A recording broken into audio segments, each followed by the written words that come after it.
बांग्लादेश के बुरे दिन शुरू हो गए हैं। भारत और अमेरिका के डर से बांग्लादेश के कट्टरपंथी देश छोड़कर भाग रहे हैं। ये वो बांग्लादेशी हैं जो भारत से नफरत करते हैं। ऐसे ही कई कट्टरपंथी चुपचाप बांग्लादेश को छोड़कर यूरोप भागने के चक्कर में थे, लेकिन सब के सब इजराइल के पास समंदर में मारे गए हैं। बांग्लादेश में बहुत बड़ा खेल शुरू हो गया है। भारतीय विदेश मंत्री एस जयशंकर से मुलाकात करने के बाद ट्रंप सरकार ने बांग्लादेश को दी जाने वाली मदद रोक दी थी। अमेरिका के बाद स्विट्जरलैंड ने भी बांग्लादेश को दी जा रही मदद रोक दी। ऐसे में जो बांग्लादेशी भारत का विरोध कर रहे हैं, उनमें अचानक डर फैल गया है।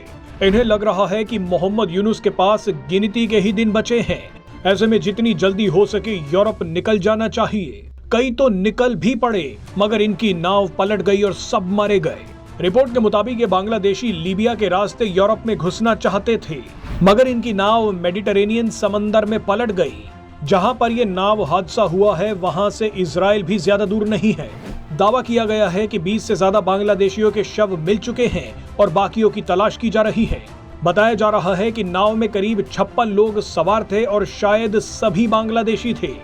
लीबिया में बांग्लादेश के राजदूत ने कहा है कि ये सभी लोग 25 जनवरी को ग्रीस की तरफ बढ़ रहे थे, लेकिन अचानक इनकी नाव पलट गई। इस हादसे के बारे में तब पता चला जब 28 जनवरी को अचानक समंदर की लहरें ही बांग्लादेशियों के शव को वापस लीबिया के तट पर ले आईं। 23 शव अपने आप ही वापस लीबिया के तट पर बहकर आ गए हैं। इस हादसे के कुछ दिन पहले एक और नाव समंदर में पलटी थी।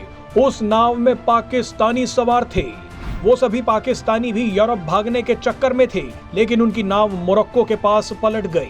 बताया जा रहा है कि उस हादसे में 43 पाकिस्तानियों की मौत हो गई। पाकिस्तान और बांग्लादेश के बहुत बुरे हालात चल रहे हैं। यहाँ के लोग अब डरकर अपना ही देश छोड़कर भाग रहे हैं।